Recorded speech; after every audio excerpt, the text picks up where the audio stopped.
வணக்கம் மக்களே. இந்த ரோட்ல பாத்தீங்க அப்படின்னா இந்த புளிய மரம் இருக்கு. இந்த புளிய மரத்துல இந்த கொப்புல பாத்தீங்க அப்படின்னா அழகான ஒரு தேன் கூட்டம் ஒண்ணு கட்டியிருக்கு. எந்த இடத்துல அப்படின்னா இந்த இடத்துல கட்டியிருக்கு.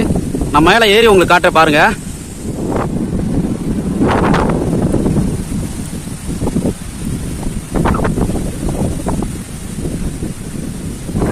நான் மர உச்சியில இருக்கேன். அதாவது ஒரு புளிய மரத்துல ரோட்டோரத்துல போகும்போது ஒரு குச்சியில தேன் கட்டி இருந்துச்சு.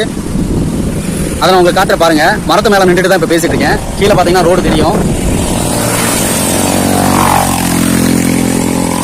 இந்த இடத்துல இருக்கு மக்களே. நான் கொஞ்சம் க்ளோஸ்ல போயிட்டு காமிக்கிறேன் பாருங்க. பார்த்தா தெரியும். ஒரே ஒரு குச்சியில ஒரே ஒரு அடை கட்டி இருக்கு பாருங்க. நான் கொஞ்சம் க்ளோஸ்ல போயிட்டு காட்டுறேன். இது தாங்க கொம்பு தேன். ஒரே ஒரு குச்சியில ஒரு அடை மட்டும் கட்டுறது தாங்க கொம்பு தேன். அடை பாத்தீங்க அப்படின்னா ரொம்பவே சின்னதா தான் இருக்கும். சுவை ரொம்பவே அதிகமா இருக்கும். எச்சில போய் அந்த கொப்பை உடைக்கக்கூடிய வசதி இல்லாதனால நம்ம திரும்பவும் ஏமாற்றத்தோட கீழே இறங்குற மாதிரி தான் இருக்கு. இந்த தேன் நம்ம எடுக்கல. இந்த தேன் இயற்கையாவே அது கட்டின விதமாவே இருக்கட்டும். நம்ம கீழே இறங்கிடலாம். ரிஸ்க் நம்ம எடுக்க வேணாம். காரணம் கீழே வந்து மெயின் ரோடு, வண்டி அதிகமாக வருது, காற்று ரொம்ப அதிகமாக அடிக்கிறதுனால நம்மளால ரிஸ்க் ரொம்ப எடுக்க முடியல. உங்களுக்கு தேன் வேணும்னாலும் தேனி பெட்டிகள் வேணும்னாலும் கீழே நம்பர் கொடுக்குறோம். மறக்காம கால் பண்ணுங்க. நம்ம சேனலை சப்ஸ்கிரைப் பண்ணுங்க, லைக் பண்ணுங்க, மற்றவங்களுக்கு ஷேர் பண்ணுங்க. நன்றி, வணக்கம் மக்களே.